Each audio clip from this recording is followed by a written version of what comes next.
Hello comrades, you watching RedIvanAirsoft, and today we'll talk about uniforms and equipment of the Marine Recon Company of the Russian Pacific Fleet during 2012. Also in this video we'll discuss in details EMR Summer Camouflage pattern development history and uniforms produced in this pattern.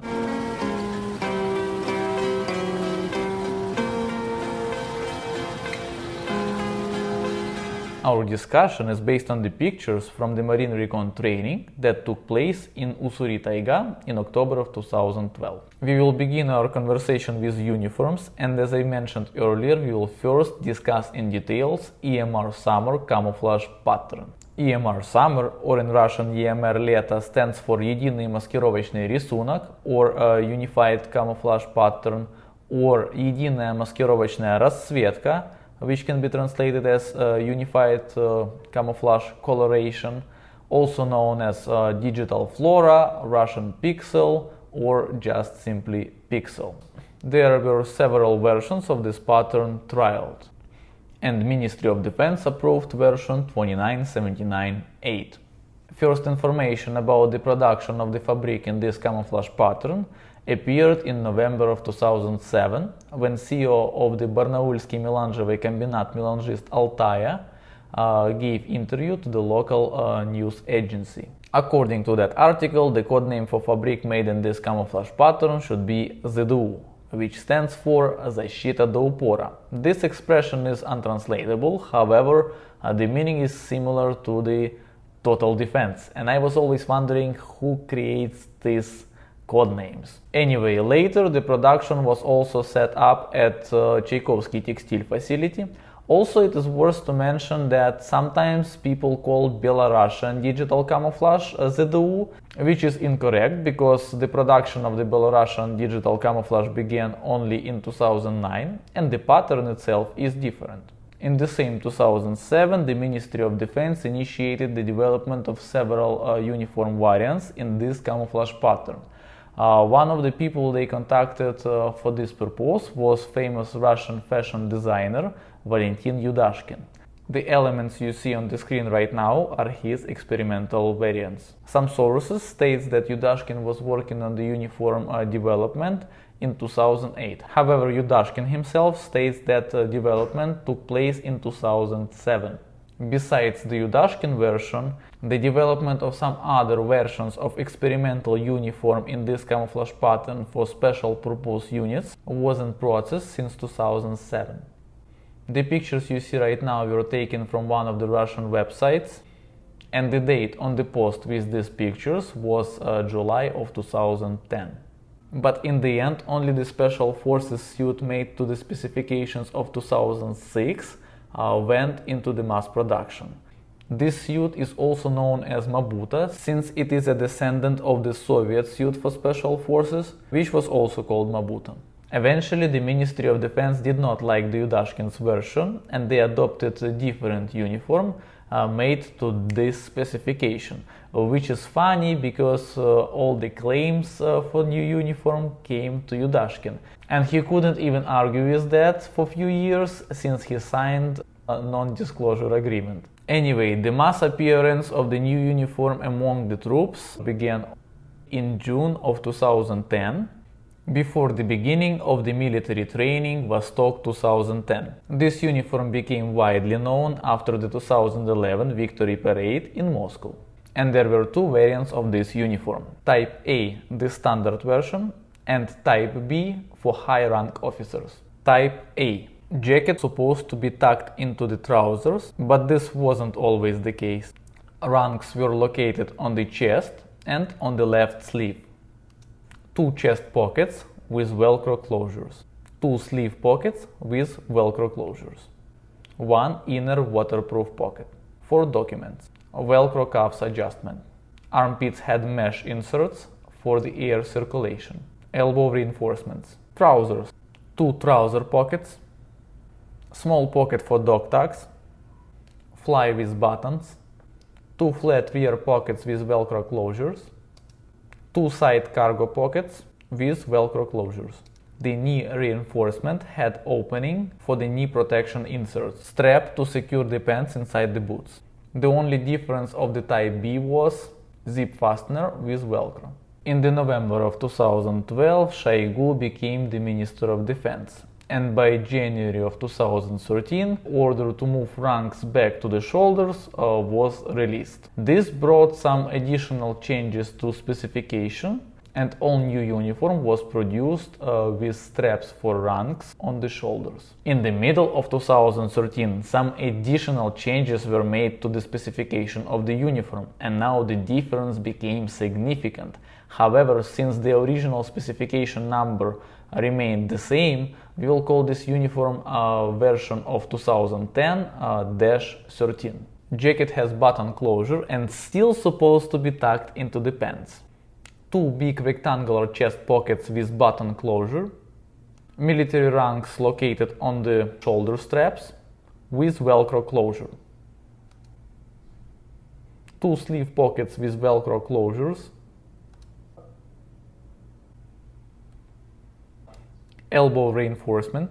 Along the entire back of the jacket there is a big air circulation opening with mesh insert. In winter all personnel was ordered to sew it up. Velcro cuffs adjustment.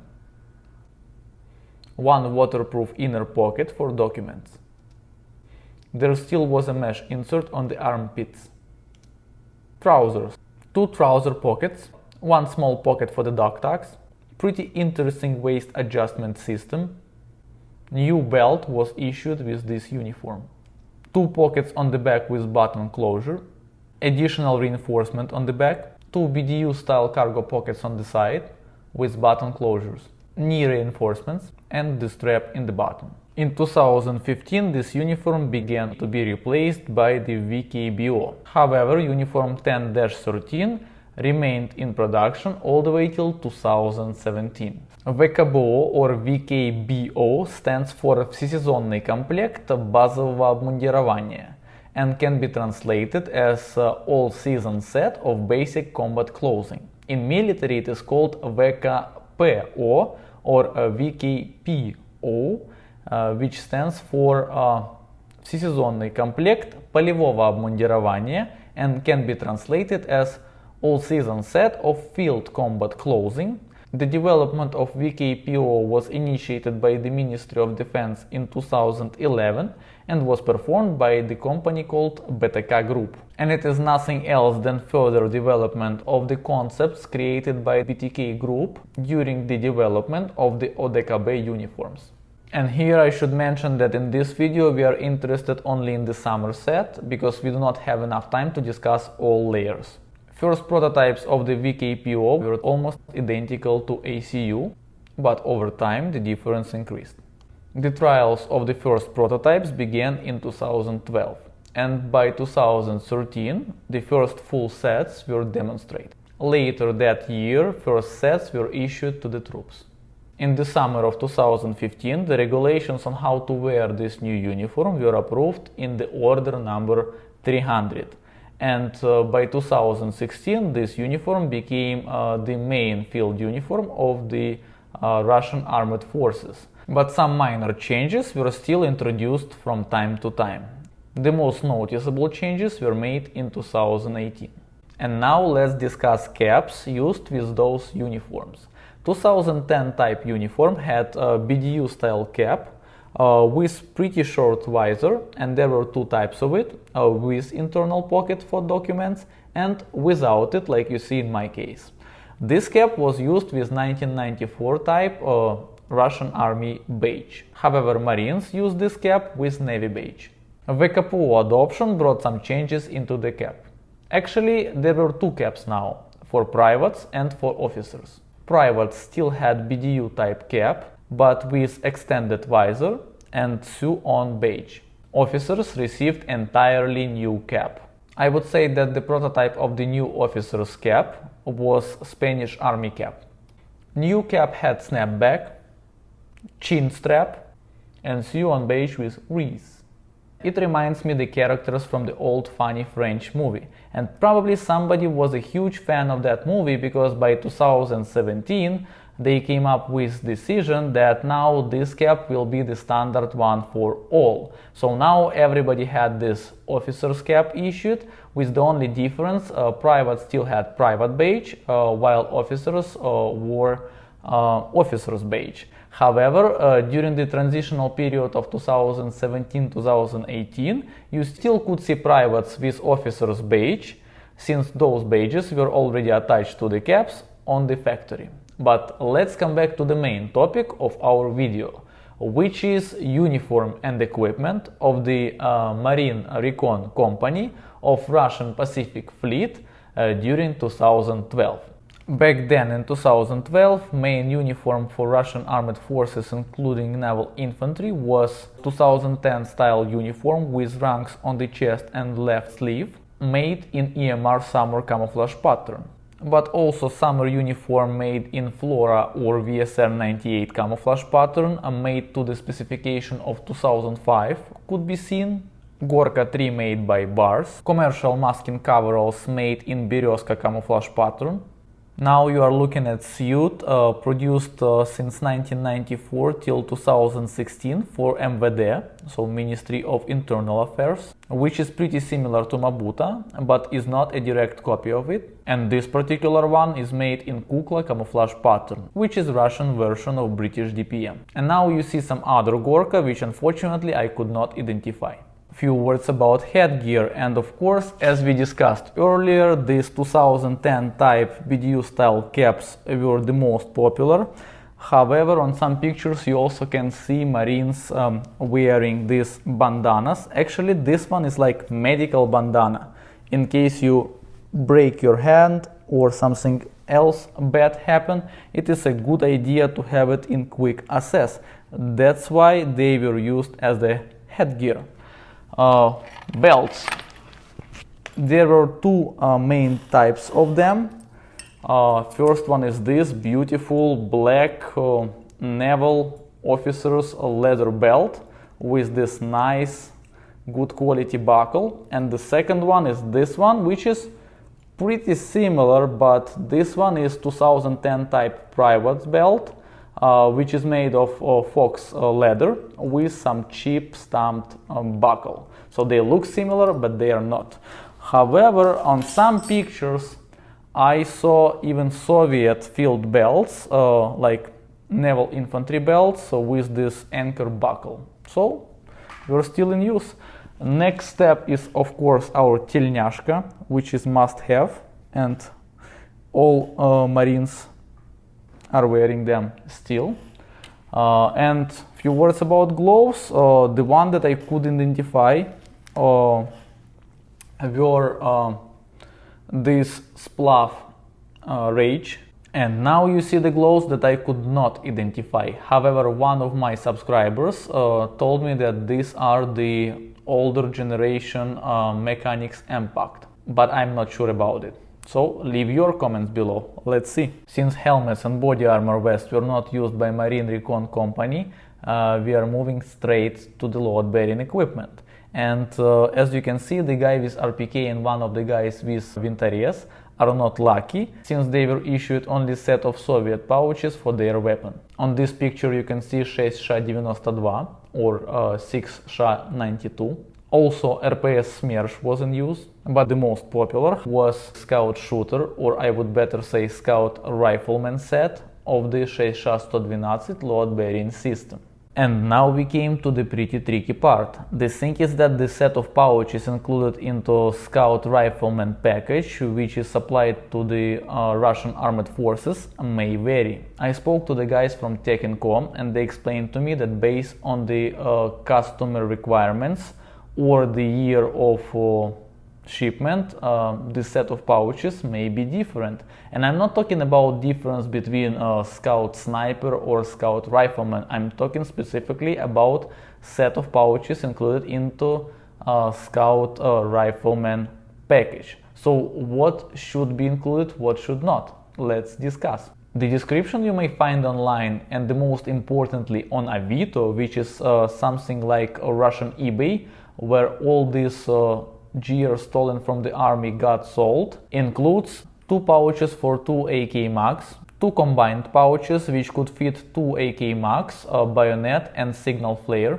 4 grenade pouches, 2 small utility pouches, shovel pouch, 1 butt pack, also known as combat haversack or battle haversack, and patrol backpack. However, on this passport that came with one of the load carrying sets, you can also see 2 pouches for VOG 25 underbarrel grenades, radio pouch, universal holster, pouch for 2 pistol magazines, and rucksack, which is different from patrol haversack or battle haversack.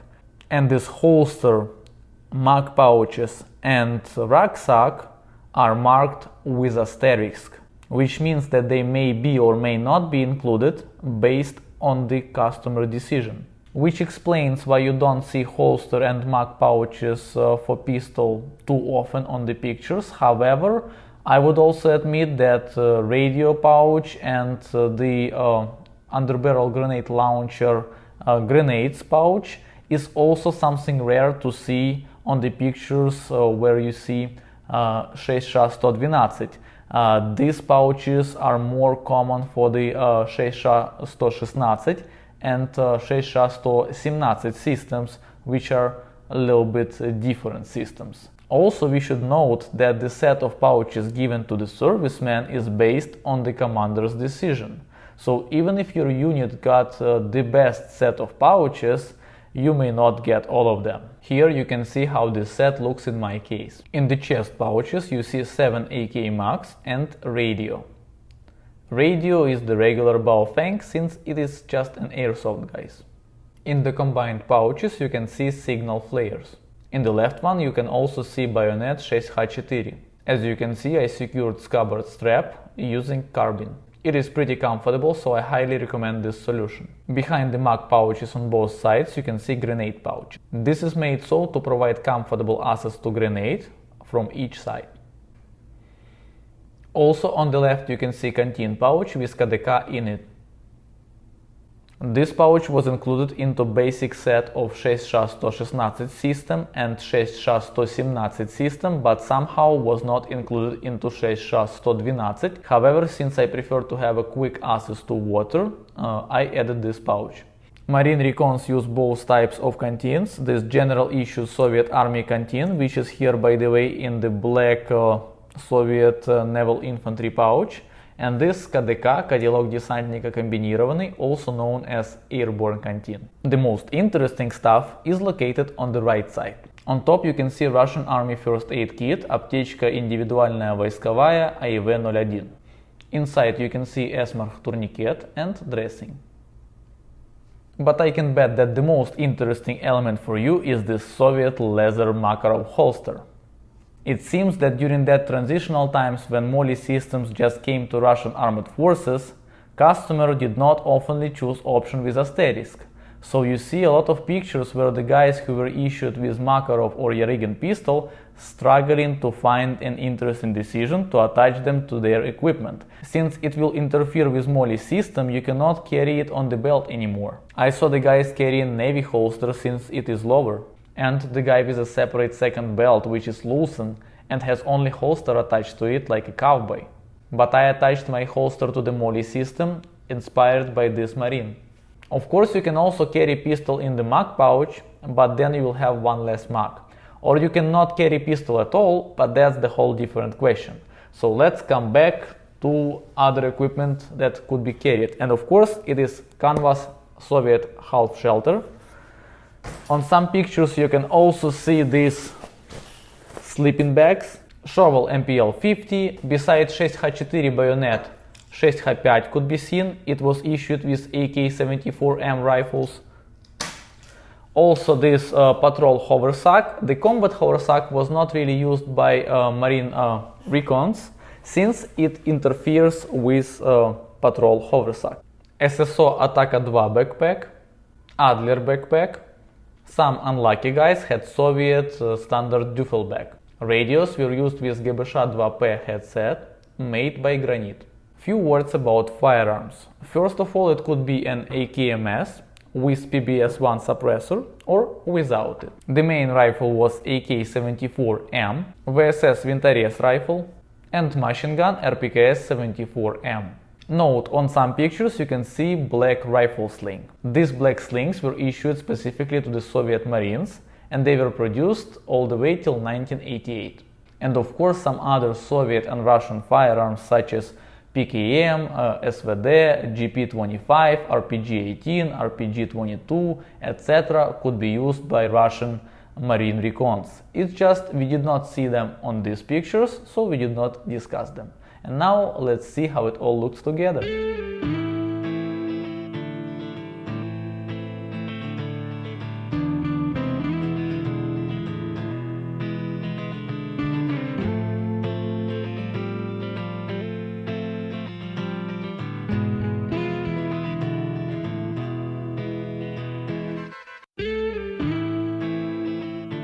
I hope you guys like this video. Put like, comment, subscribe to my channel, and see you soon.